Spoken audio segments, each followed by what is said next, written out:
My friend Brian and I used to be big on urban exploration, especially in the dark. About a half-hour drive away from our houses is an old hospital/asylum that's been abandoned for decades. It hasn't been torn down because it's in a really secluded location and it would just cost too much money. Brian and I wanted to bring a Ouija board along with us and explore it one Thursday night. Pulling into the unlit parking lot and seeing the massive structure standing tall in the night, even we were having second thoughts. Gangs were known to hide out in this building, or at least that's been rumored. Surprisingly, there didn't seem to be any security patrolling the perimeter, so the process of getting in was pretty easy. We found a broken window that seemed to have been made into a common entryway by other urban explorers and delinquents. Brian and I have a lot of experience exploring abandoned structures at night, and admittedly, even we were creeped out by this building. We made our way to the highest floor and did a little exploring up there. There were so many holes in the floor that our confidence in the structure holding our weight was low. The floors were creaky and soft in certain spots, and there were rooms that led into dark nothingness. Every time I'd shine my light down into one of them, I'd have the haunting thought of someone or something being inside one of them. We found a good spot to set up the Ouija board and candles. Yeah, we went all out with this. When the candles were lit, Brian and I placed our hands on the planchette and began our attempt at communicating with some kind of spirits. We weren't really the type to joke around with it, so we weren't pushing it around ourselves just to mess with each other. However, the planchette didn't move the whole time. Maybe that was because our Ouija board session was interrupted when we heard a creaking noise coming from inside one of the dark open rooms nearby. It wasn't just a fluke noise. It was a steady, consistent creaking, once every 1 or 2 seconds. Brian and I quietly packed up our stuff, and he whispered to me to go shine the light inside of the room. I whispered he's got to be crazy. What if gang members were in there? Brian whispered, forget it, I'll do it. I whispered no, but he either ignored me or didn't hear me. He tiptoed over to the doorway, which was pointless given that he'd be shining a light into the room. However, he never even turned that light on, because before he could, a distinct, quiet, short yet sharp laughing or cackling could be heard coming from inside the room. It sounded like an older woman's cackle. It was the most disturbing moment of my life. Brian screamed run, and we both ran down the 10 flights of stairs and back out the window we climbed in through. We continued running all the way back to my car and drove out of the woodsy property. We swore to never go back there, and we haven't. The thing that sucks is that we usually recorded our visits to places like this, and one of the few times we didn't, the most disturbing moment of my life took place.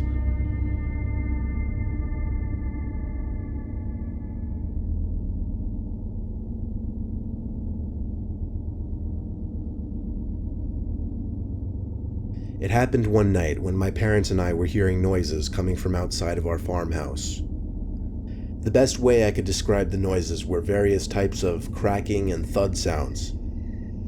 My dad and I met in the living room to discuss what we should do, because we were positive that there must have been people out there stealing our produce.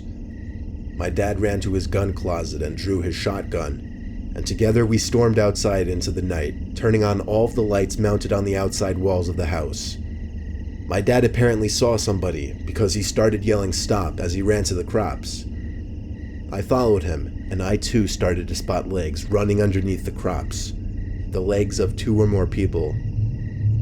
My dad called at me to keep up with him as he chased down the thieves in the dark, approaching the woods. After running about 50 feet into the woods, my dad stopped and reached out his arm to signal for me to stop as well. As I was choking for air while out of breath, I watched my dad as he stood in place, looking around us. I swear we were standing still for like 30 seconds in silence. I didn't have the energy to ask what he was doing, but eventually I caught on. I saw what my dad was looking at. There was a person standing about 10 feet away from us, but all I could see was his face, since he was mostly covered by a bush. The sound of an October leaf crunching nearby revealed there to be another person standing only 10 feet away. As my dad and I looked around more carefully, we realized there were more than just 2 guys watching us. There were 7 or 8 or 9 or even more. My dad slowly looked back at me and then back at the person closest to him. What made the scene so much more disturbing, we could only see the people's faces, which were partially illuminated by the moonlight. My dad took a few steps back and broke the silence by saying, "We're leaving." We both started walking backwards, noticing the people were inching closer at the same time. My dad waved the shotgun around to let them all know he was armed. When we made it past the tree line and back onto the property, we sprinted back to the house. I'd never seen my old man run so fast in his life. He slammed the door behind him and watched the windows with the gun still in his hand, while I called the sheriff's office. The cops took a while to respond, about 15 minutes, and the 2 officers that showed up were very unhelpful. They only asked questions and took down notes. They didn't actually go looking for the group we encountered. The cops left within 10 minutes, but it ultimately didn't matter, because by the next day, nothing happened. So we assumed it was over, and it was. There was never any follow-up to this.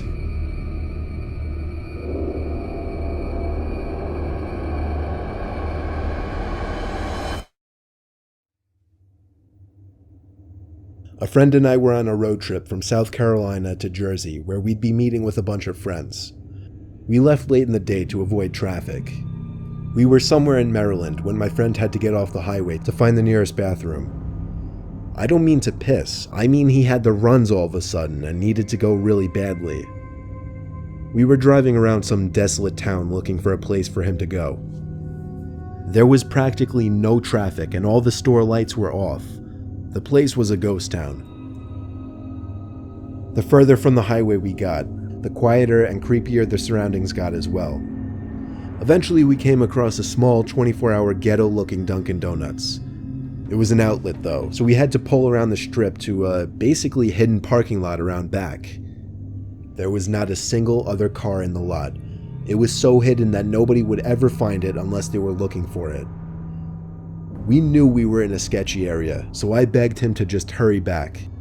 He said he'd be back in no less than half an hour, as he cracked a smile, reminding me of his annoying humor. He ran off around the building as I sat in the car, windows rolled up and doors locked. A pretty bad motion sickness was still wearing off, so I figured it wouldn't hurt to step outside for half a minute just to get some fresh air. As I stood outside in that lot, I was constantly examining my surroundings. It took me a while to take notice to somebody standing all the way down at the far side of the parking lot. Now, it was dark, but I could still tell they were facing the direction of the car. In direct response to that, I got back in the car and locked the door once again. I guess that was a bad move, because the person at the end of the lot started slowly yet menacingly approaching the car. Maybe whoever that person was saw my reaction as cowardice, and therefore saw me as an easy target. Either way, I texted my friend to come back right away since he had the keys and explained why. The person was getting closer, slowly but surely. I desperately stared at the screen, awaiting my friend's response, just like a guy awaiting a response from his crush. By the time my friend answered the text, he said, "Wait, for real?" I replied yes within the same 2 seconds. He answered back with, "Shit, laughing my ass off. Alright, be right out." I texted back, "This is serious, dude." The person was a couple 100 feet away at this point. He was so close that I was about to get out of the car and run. My friend came running around the building just in time. He spotted the guy right away and hopped in the car. We took off with only seconds to spare. We stopped a couple blocks down the road to catch our breath and discuss. My heart was still racing and I was still in panic mode. Meanwhile, my friend started to find it more and more hilarious. Eventually, far enough into the ride, I was able to laugh about it. But still, it was scary and still is scary to think about what would have happened if that person made it to the car. Maybe nothing. Maybe he just wanted change. Or maybe a lot worse.